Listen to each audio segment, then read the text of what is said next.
Welcome to the Somatic Coaching Academy podcast. I'm Ani Anderson. And I'm Brian Trzaskos. Join us as we explore the science and art of trauma-sensitive somatic practices and tools. Strengthen your practice as a coach, therapist, or holistic professional. Master the art of motivating even the most challenging clients when you understand how to tap into and unlock your client's complete holistic intelligence. If you want to learn the most cutting-edge, research-supported skills for personal and professional mastery, you've come to the right place. Let's get this conversation started. Hi, and welcome to the Somatic Coaching Academy podcast. Hello, Brian. Hey, Ani. Did you realize that it's December 11th and we're on episode 111? Amazing. Just incredible. We have a team member, Janice. She is going to flipping out right now about that. So Janice, this episode is for you because of the 11s. Angel numbers for Janice. That's right. Okay, so we just figured that out as we were doing the recording. So that's pretty cool. Episode 111. Yeah, look what's in store for next year. We got the 11s going. Hey, before we get started, Brian, did I ask you how you are? You good? You don't care. You never ask me how I am. I've been wanting to bring that up with you, actually. On a mission this morning. But hey, before we get rolling, I want to address an elephant in the room. Okay. If you've been watching our YouTube channel, or if you get our newsletters, if you're on our mailing list and you get our weekly digests that have the podcast on the digest, you'll notice that our pictures are on there. Or is it really our pictures? Is it really us? Is it really our pictures? So I just want to address this here for everybody. Yes, we have some stand-ins who are doing our pictures for us right now. Connie and Ryan are standing in for Ani and Brian. And Brian, nobody has said to me, like, why are you using AI generated photos for your photos? But I already have my rebuttal all mapped out. Okay. So this is your pre-buttal. Yeah, it is. It's my pre-buttal. Just in case you were thinking it, but you haven't said anything to us about it. And hey, if you haven't seen them, go over to YouTube and check them out. Because part of the reason that we have them is because I decided instead of spending thousands of dollars on a photo shoot for us to do like a million funny things that we could put on YouTube thumbnails, I'd rather put that money back into our community and our programs. Mm-hmm. Also, the time spent to do those kinds of things, I'd rather spend with our community and in our programming or basically anything else. But the real reason that Connie and Ryan are there doing our AI generated thumbnails is I think they're hilarious. It's so much fun. We're just really having a good time with it. It's a lot of fun. Funny. Did you see the one a few weeks ago where you looked like you were levitating? It was the body scan meditation one. I was cracking up as our team was putting those together, and it looked like you got like light coming out from underneath of you. Well, that was the picture they take me in the morning when I'm doing my morning practice. So they're there because I think they're hilarious. Yeah, and you got to see the ones we discard. Those are really, really good. So the ones that don't make the cut are even better than the ones that do make the cut. They almost look like us, but the biggest problem with them is actually that the AI will not make you and I the same size.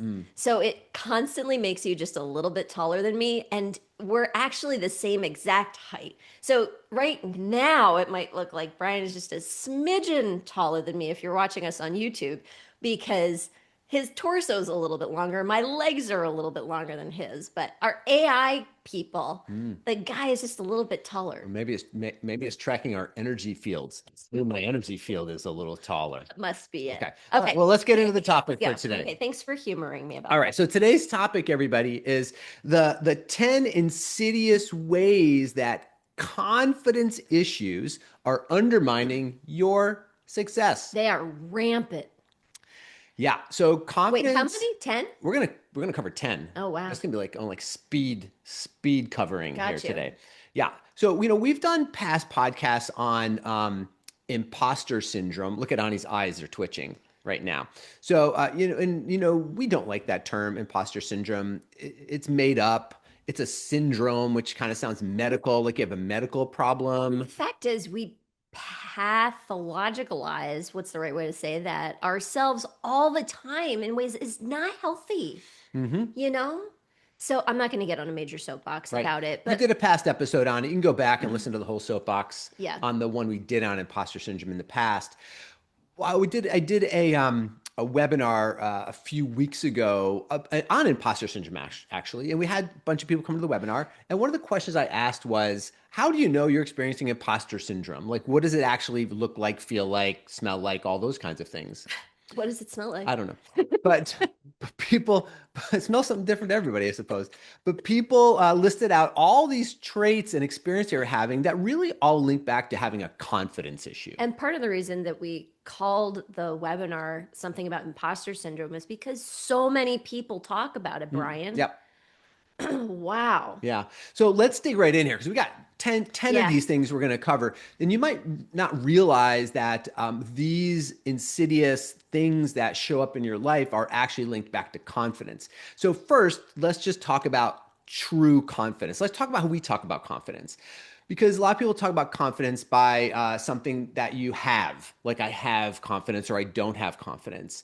And from a bioenergetic natural law standpoint, none of us have confidence. None of us own confidence. Confidence is something you tap into. Confidence is something that flows through everything. If you look in nature, trees are the epitome of confident. They just keep growing. Grass is confident. Grass will just keep growing, keep expanding, keep expressing itself. How about that grass that's growing through the concrete down our Yeah, right. road? Yeah, flowers like grow through macadam. I mean, it's crazy. They just bust through these things.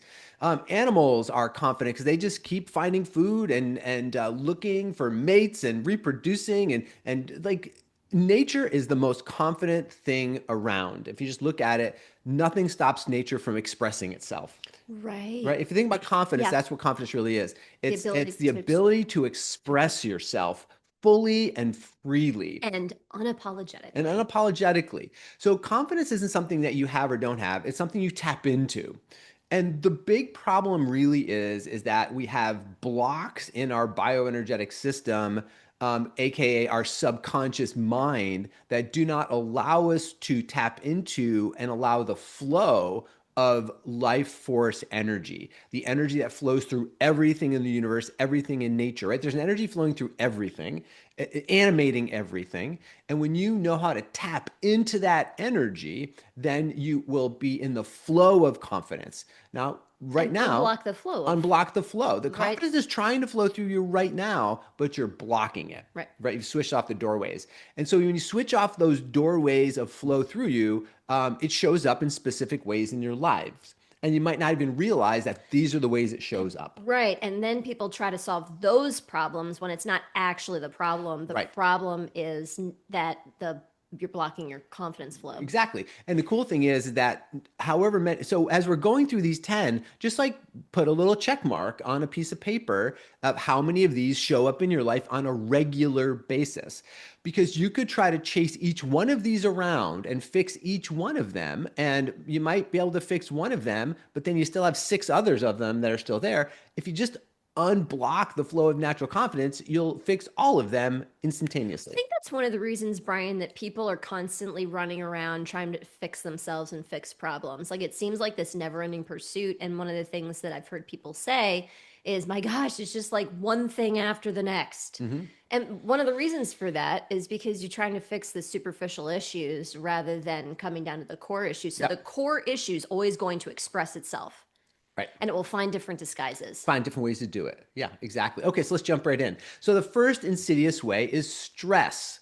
And you might be like, well, that makes sense, but is that really a confidence issue? I mean, there's things outside of me that are stressful. My kids are stressing me out. My partner is stressing me out. My job is stressing me out. The current political situation is stressing me out. The My weather is just stressing me out. broke and that's Like, stressing me out. Yeah. so we think that things outside of us stress us out. But the truth is that stress is something you experience inside of you, not outside of Well, you. stress is perceptual Right. And based. it activates a physiological response, right? So stress is a physiological response. In other words, your muscles get tight, your breathing gets faster, your blood pressure increases. Well, this comes back to that idea that our emotions are caused by external circumstances.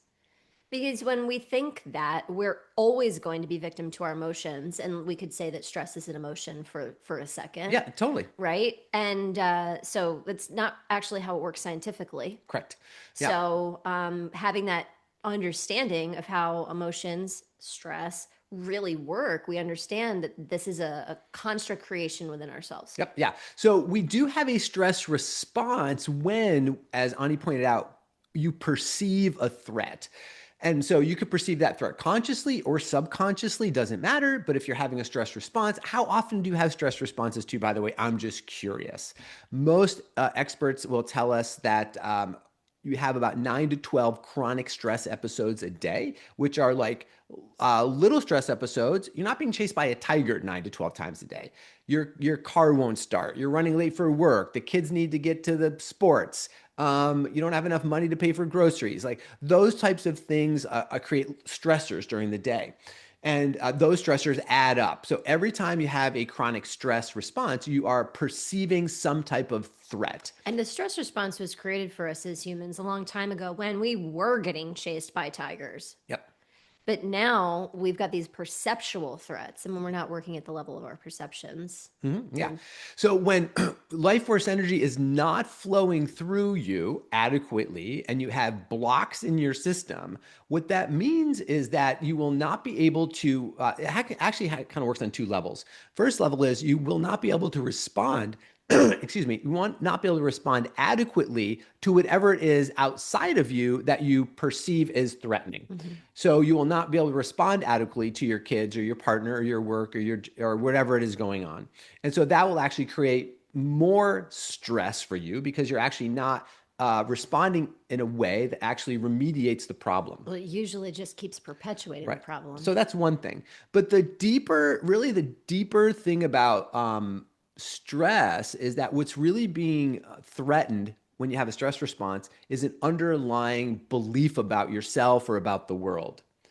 And if you're not, and that basically relates to not being confident, right? Because we have some type of limiting belief that's somewhere in our bioenergetic system that's being consistently threatened by the outside world. And a limiting belief is really a block in your system that is not allowing life force energy to flow through it. So, yeah, it's on two levels. You can't respond to what's going on because you don't have enough life force energy. And also, just the pure fact that you have a limiting belief about it to begin with that's being threatened also tells you that you do not have a good, healthy flow of life force energy. Well, just the idea that life force energy or confidence exists outside of us, kind of thing, Yep. is a limiting belief that blocks our life force energy. Yep. Yeah. So stress is the first one. So if so regular chronic stress that you experience, if you're saying more than probably once a month or so that you're feeling really stressed, you've got a confidence issue. Mm-hmm. Okay.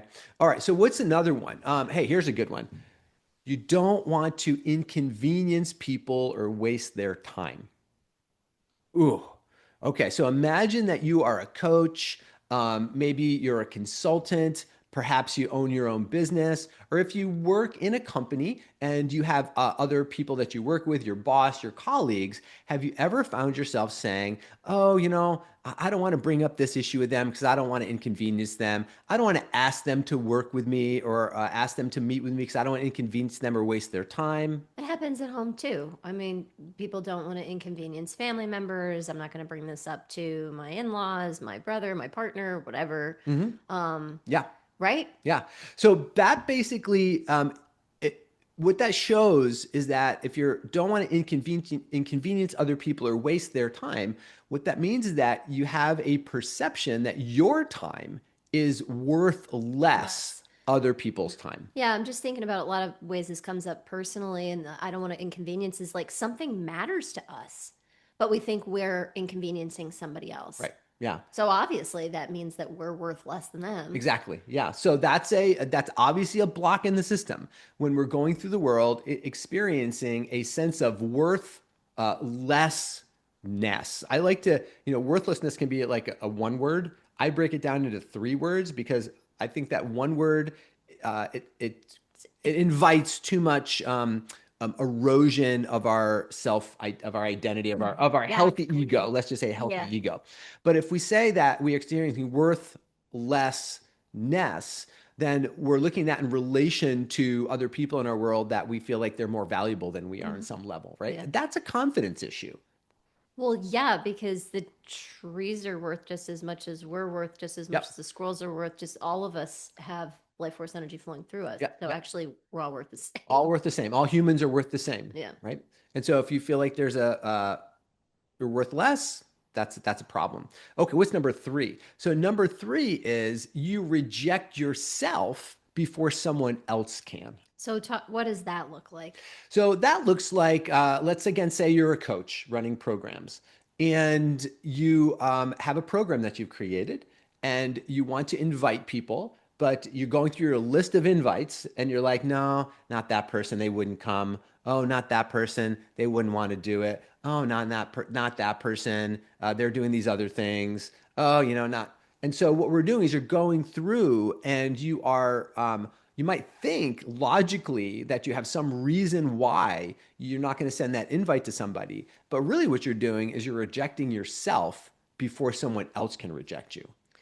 Yeah, it also might look like you have different initiatives you want to do, programs you want to run, you want to speak, or things like that, and you end up procrastinating or doing the laundry or binge watching Netflix or something like that instead of doing the programs. Like you're not even thinking about it, but really you're rejecting yourself rather than being able to do the things that you really want to do. Yeah, yeah. You might have a whole program like waiting. I've met people who have PhDs, Ani, in these kinds of things and are licensed professionals and they have amazing things to share in the world, but they just will not do it. So they're literally rejecting themselves before someone else can reject them. Yep, Right? before putting the That is stuff out there. that is a confidence issue. Hmm. That's a serious confidence issue Happens all the time. all Yeah. the time.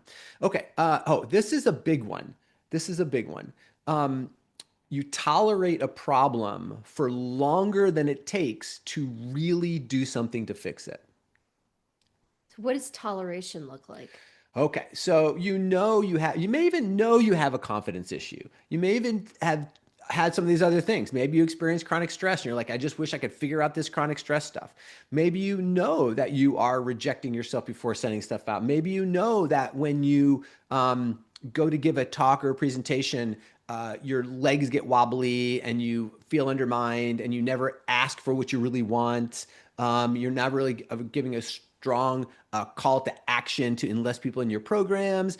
Maybe it's that at home, you're not really asking for what you want. I Yeah, mean, it can show yeah, up in so many different ways. right. So think about any problem that you've had for any significant amount of time. Well, I just want to bring up the home thing because I think it's really significant.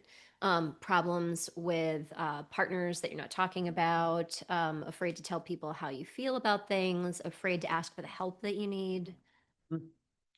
Yeah, so think about a problem like that you've had for a really long time. And now, how long have you been tolerating that problem? Tolerating the problem. Now, part of the problem too is that, like you said, people will do like little things that don't really solve the Yeah. problem. Now, this is really insidious. So, again, people may know that they have a problem. And so maybe it's a money problem. Maybe it's a time and organization problem. Maybe it's a business problem. Maybe it's a life problem. Maybe it's a relationship problem. Maybe it's a health problem. It could be any one of those problems. And so you do little things like you read a book. Maybe you go to a virtual workshop. Maybe you do some webinars. Maybe you join a little support group or something like that. So you do little stuff and it doesn't really seem to move the needle. You're hopeful when you sign up for the thing. Maybe you're doing the thing and it feels like, oh, maybe something's changing. And then nothing really changes or moves the needle dramatically. So as a mom, I'm thinking about how overburdened I felt at home, like doing all the chores, driving the kids around, and then finally starting to carpool sometimes with the kids. And yet it really didn't move the needle. I still feel super stressed out as a mom. It's almost like you release something and then something else comes up and takes its place. So maybe I'm not driving the kids to school, but then I've got more work to do at the office or something kind of comes in and hijacks the time. Yeah. Yeah. So the thing is that you may have tried to find some small ways to solve your problem, and it doesn't really move the needle. Now, this is the really insidious thing about this is that your subconscious is agreeing to the small things to try to change the problem. so that your conscious mind feels like you're doing something, but your subconscious chooses the things specifically that will not change or move the needle so that it can validate your current level of insufficiency. You fill in the blank here: incompetence, inability, deficit, whatever it All right, is. so people are now pressing that 10-second back button. What the heck was that? To hear what you Mm, just said. Yeah, so our subconscious actually convinces us to go do those things that aren't going to move the needle. right. Yeah. Because it knows it won't move it. And again, it does that not only because it knows it won't change things, because the subconscious mind, of course, wants to protect its current programming. But the even deeper problem is it does it so it validates for you your current level of dysfunction, so that you can say, see, I am not fixable.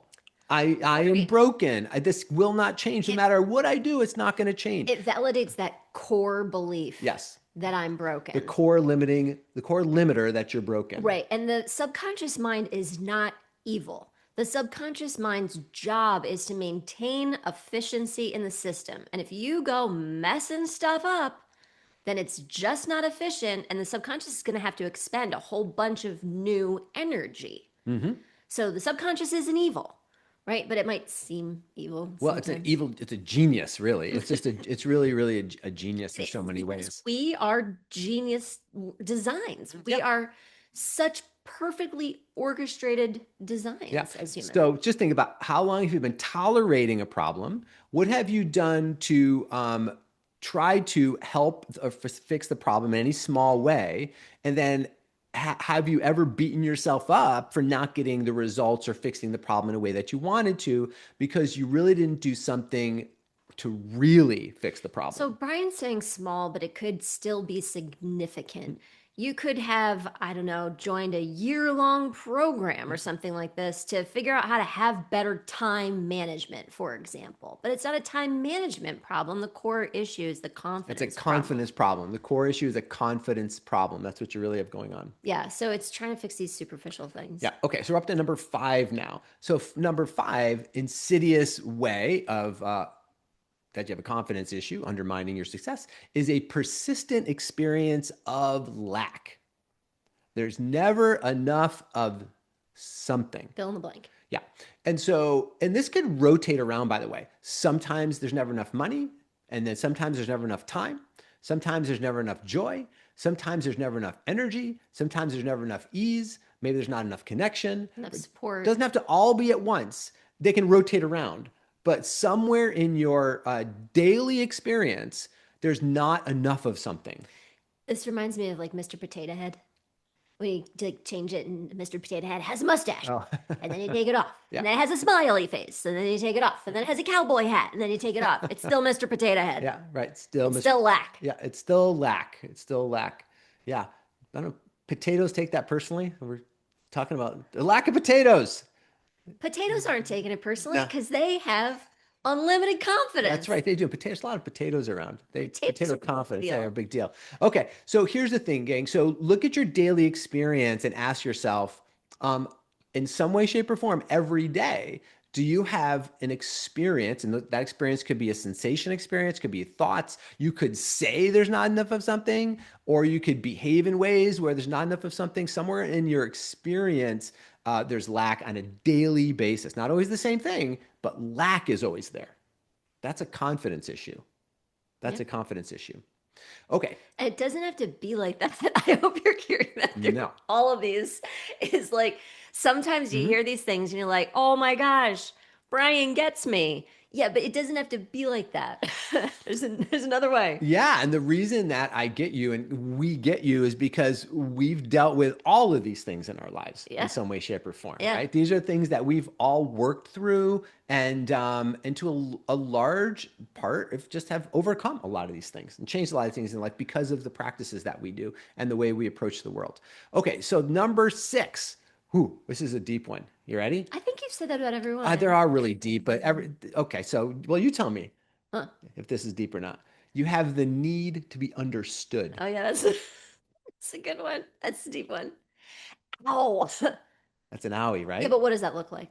Well, it looks like when you're in conversation with someone, especially someone that you feel like you're maybe having a disagreement with or a conflict or something like that, that you have to really like you over explain what it is that you're experiencing to the other person so that they will understand you because you have this deep need to be understood rather than just saying what you want.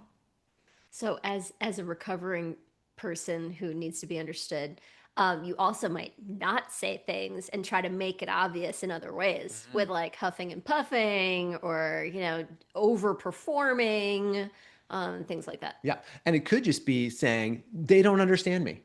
Yeah. Or nobody gets me. Nobody gets Nobody me. Nobody understands. understands me. Yeah. Something like that. Yeah. Yeah, this also comes out in terms of like reading a book, taking a course, getting a therapist, getting a coach, and having an experience where you find a reason to say, they don't get me. Yeah. Now, with that, let's say it's really important just from a social engagement perspective that a person feels heard, seen, and validated Hmm. for what their experience is in the moment. But that's different than the need to be understood Hmm. kind of thing, right? So that's a confidence issue right there. Yeah. And most people don't see that one. It's so I insidious. think the difference that you're describing is it just like keeps coming up. It's a pattern. Yeah. Yeah, for sure. Okay, I've got another one too here. You Is it ready? a deep It's a one? deep one on it. It's so good. So this can show up again in life and or in work. You're over delivering and expecting someone to reward you so that you don't have to ask for it directly, Oh, I've so done that so many times. right? So many times with you.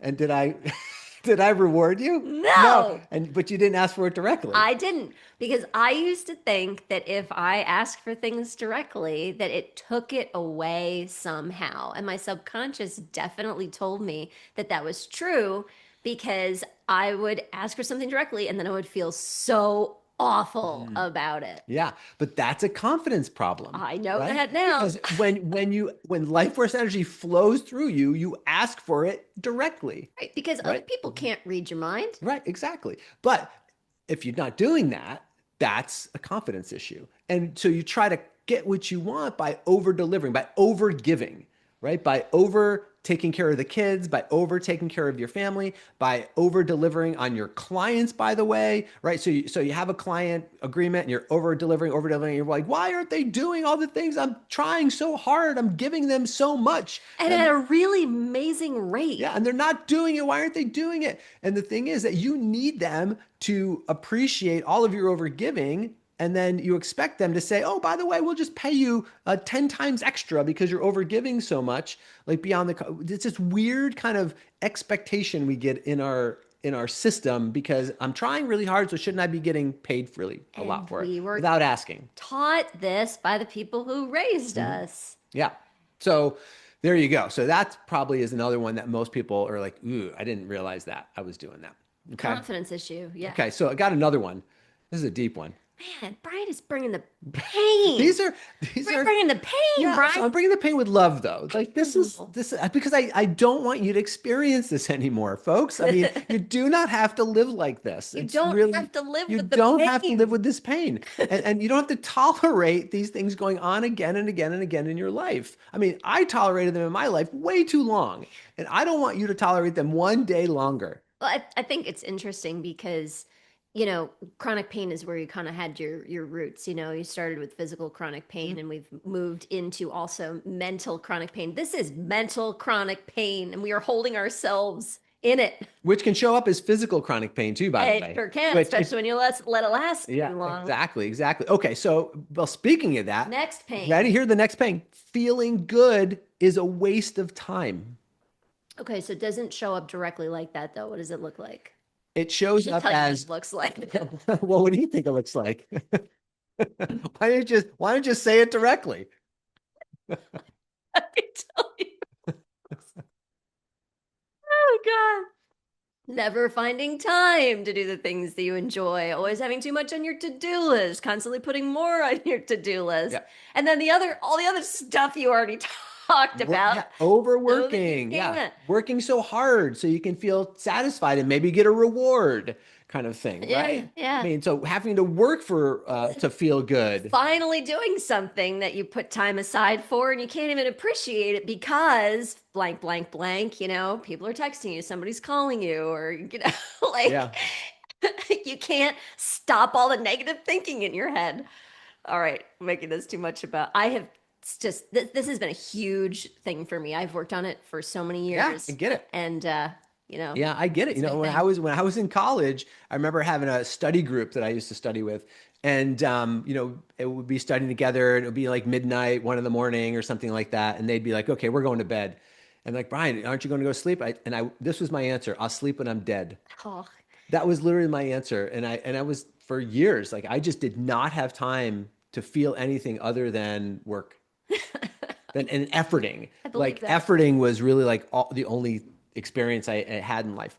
So clean that up. I Yeah. spent a lot of time feeling good now.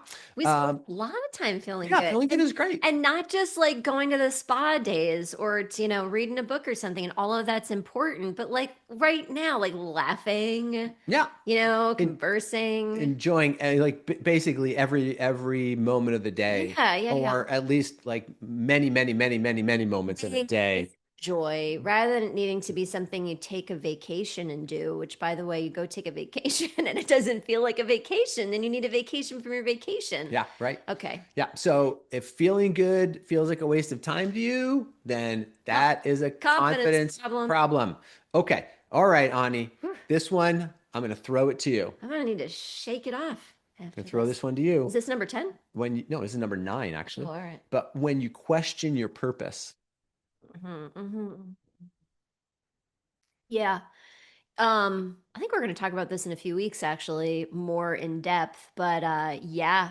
So one of the things I see with people is that they have basically overridden their guidance system so many times that they are so stressed and drained, and they don't even realize it because we're so used to being stressed and drained that we think the problem is I don't know what my purpose is. hmm When the real problem is we're super stressed and drained for constantly overriding ourselves, constantly tolerating the things in our lives that we know we're tolerating, and the pleasure aversion and all of that stuff. Yep. So and those are all rooted again in confidence issues. Yeah, True confidence, because confidence is something you have again, is something you allow to flow through you.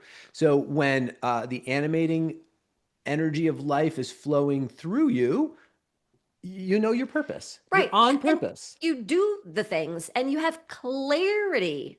Clarity is something that people are seeking, and when you're lacking clarity, you question your purpose, but it's like a dominoes thing, and the last domino that falls is the questioning your purpose. So when you're questioning your purpose, know that it's actually not a purpose issue. hmm Yeah. All right. Number 10, another deep one. You ready? Um, it's an insidious confidence problem when you consistently abdicate your values in relationships. Mm. So when you're in a relationship with someone else, and let's say you have a value of, let's just say honesty. Let's say honesty is an important value in your relationship. And you notice people around you are not being honest with maybe other people. Maybe you have a partner you're working with, and your partner's not being honest with your clients. Hmm. Or you notice your partner's not being honest with other people. And honesty is really important to you. And you're like, well, I guess it's okay because they're my partner and we have a business together and we have money. And so you might be abdicating your value in that relationship. So I think the way that people recognize this is that they think they have boundary issues. But boundary issues is really a values clarification and issue that needs to be paired with confidence. So when confidence meets values, you don't even need to think about boundaries because you're just expressing yourself in like a really healthy way that's also very respectful of other people. Right. Yeah. And you don't stay in relationships that don't recognize and honor your values. You don't even magnetize them. Right. People just don't aren't in your life anymore. Yeah. Like it's not even like you need to like leave them and cut ties with everybody. They just don't show up anymore. Yeah, because you could be in a relationship with people that have different Absolutely. values. But as long as it's not an expectation, I'm going to give up my values to adopt yours in order to keep the peace.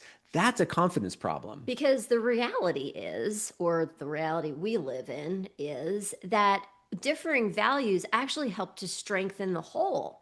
So when somebody has different values than you, it's actually an opportunity for everybody to get more life and for everybody to get more of what they're trying to achieve. Yeah, exactly. So this is, and again, this is insidious, and because we don't always recognize it, oftentimes because we just want to keep the peace in the relationship. I don't want to ruffle feathers. I don't want to rock the boat. So I'll let my value of, let's say, fiscal a care or something like that just lapse in the relationship, or personal integrity, or like honesty, or something that is really important or core to you isn't respected or even recognized in the relationship, and so you keep burying it under the rug. That's a confidence problem for you, and that goes right back to tolerating again. And now you're back in this toleration stage of tolerating something where you are not really free to fully express who it is that you are meant to be in the world, right? And then all kind of ties back together. So you might see a lot of linkages between these Yeah, 10 insidious ways because they're all have the same core problem, right. right? It's all a confidence issue. Yeah, and I think one of the things about experiencing a different reality, like a new reality, like if you're experiencing a reality right now that you wish was different, you can experience a new reality. When you change core issues, you can imagine how everything changes from there. Yeah. Like you get a new Mr. Potato. New Mr. Potato. So we're gonna change your potato here. So I don't want to leave. We don't want to leave you hanging. Like, oh my God, like I got all these issues. What do I do about this? Well, the process that we use to help people tap into their endless source of confidence is basically got 5 basic steps. Before you say that, I know you're all listening to the Somatic Coaching Academy podcast. You would expect us to say this, but you've got to have body Yeah, solutions, totally. Brian. But most of the time, people try to do something about these issues by taking an intellectual approach Yep. only.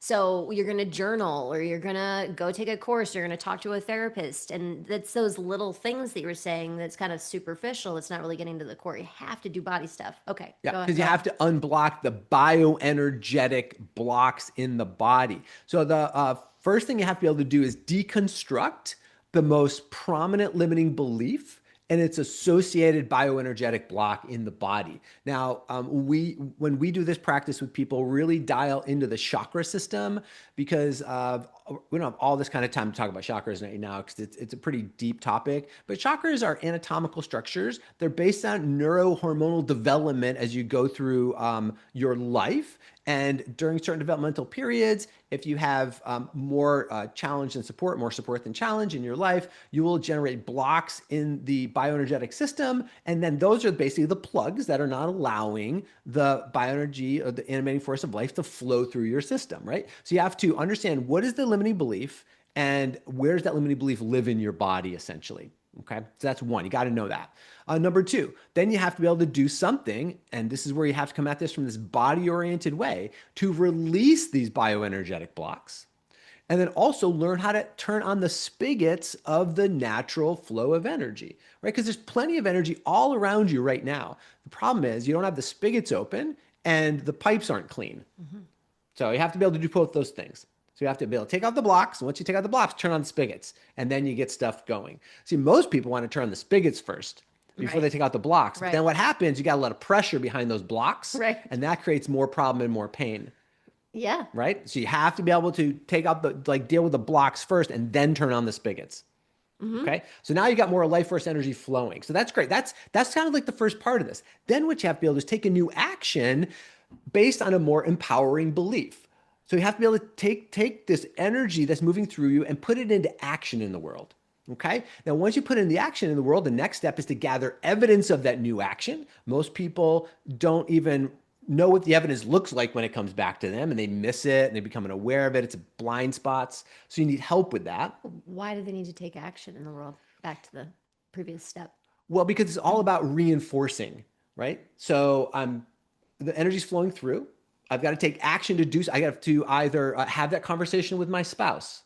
I have to be able to make some phone calls, have to be able to do something like that. Because I have to be able to reinforce the action. The action is part of the somatic pattern that you're rebuilding, Mm-hmm. right? So without the action, you don't really rebuild a new pattern. Which is another thing that people often do to try to fix these problems superficially, is they just try to fix it over in their room while they're meditating or Right. whatever, Yeah, and not get into action on it, exactly. which is again part of the patterning. Yep. Yeah. So you really have to get into action with it. Have to get into action. You have to gather evidence of the action, and then the last part is you really need to be a part of a community where there's unwavering support of the process that you're in.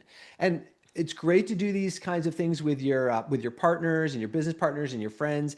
But part of the thing that can get a little wonky here is that every relationship you're in right now has a dynamic, and the dynamic kind of fits together like pieces of a puzzle. Whether you like the puzzle picture or not, it fits together.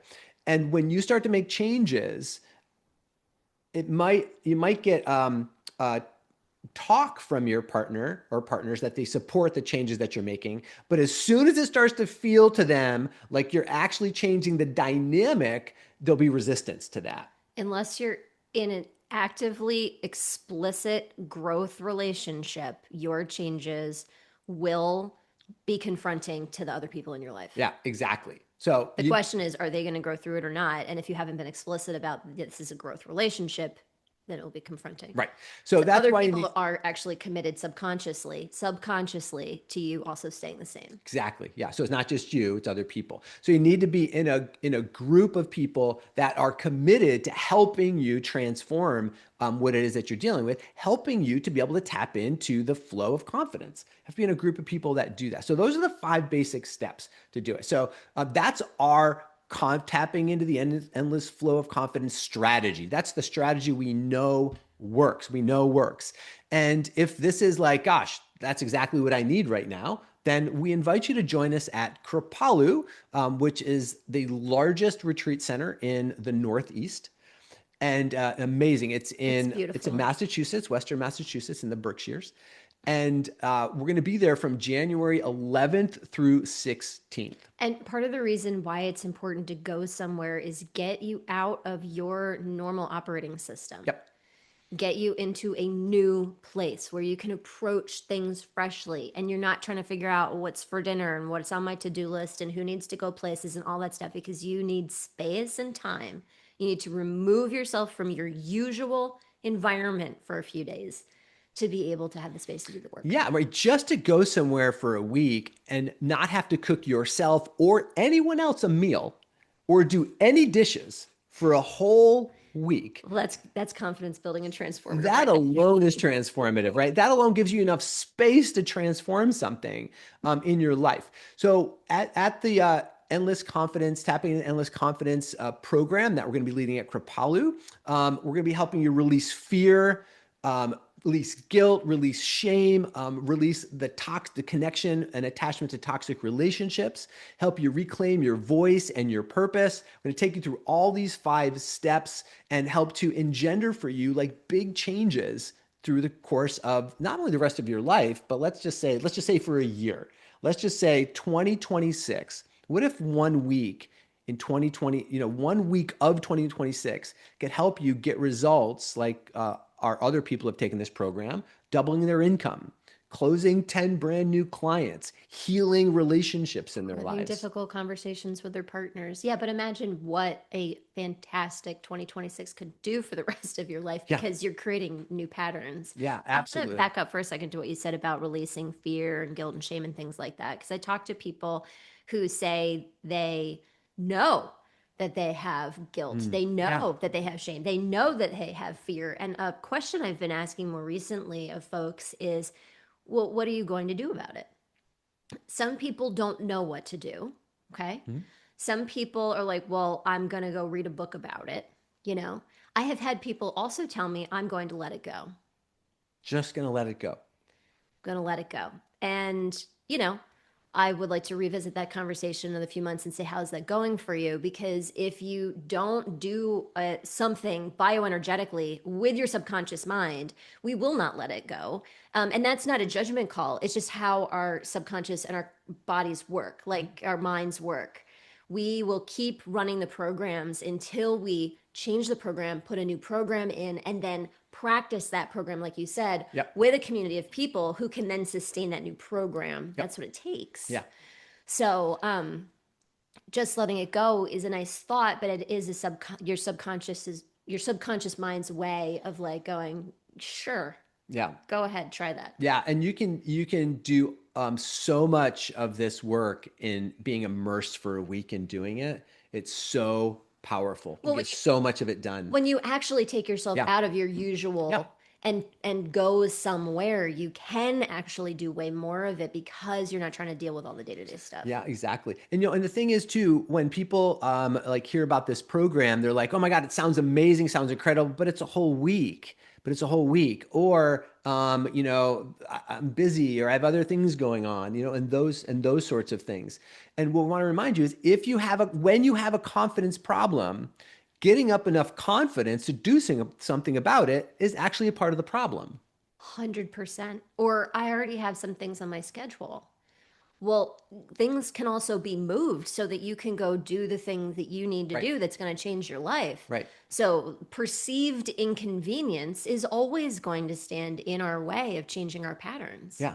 And so we know that when people who have confidence flowing through them are decisive, right? Yeah. They're decisive, they're on point, they're on purpose. And so they go after what it is they know will help them achieve the things that they want to achieve in their life. But to become that person, you're going to have to get over a hump, Exactly. right? I mean, I remember for me, the very first time I went to a retreat, it was only 2 days, and it was just for me.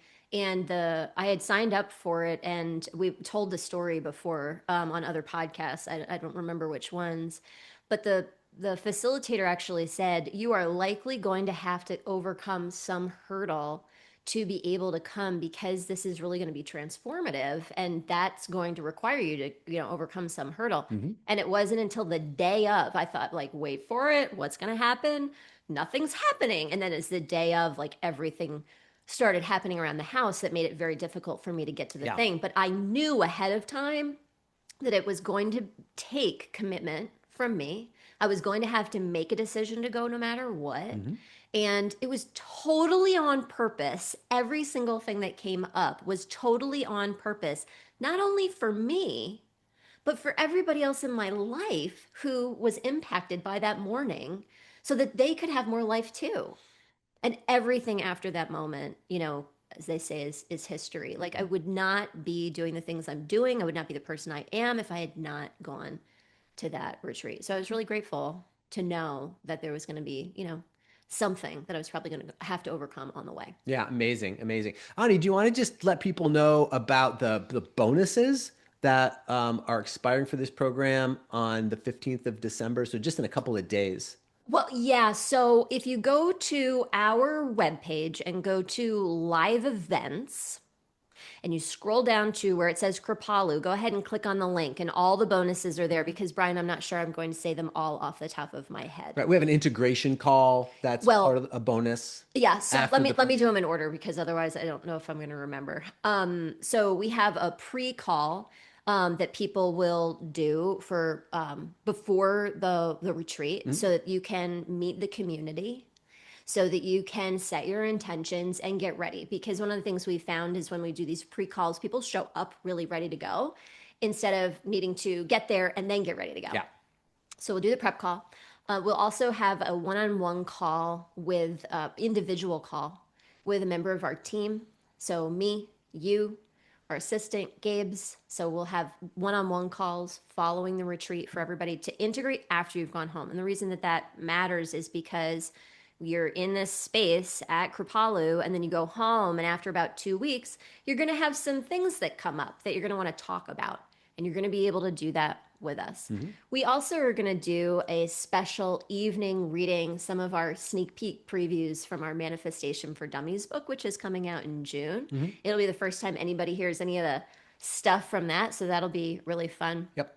And then I don't know if these are still available, to be honest with you, but the first 5 people who sign up for the retreat are also getting confidence boxes from us when they show up welcome boxes at Kripalu. So so all of those bonuses are on the webpage there, and they're only available until December 15th. Right. Yeah. So you only have a couple of days to take advantage of those. And listen, if you want to get in on those bonuses, you have to email us at info@Somatic Coaching Academy and send us a copy of your receipt, because it's at Kripalu. We don't know the registration unless you let us know that you're coming. Yeah.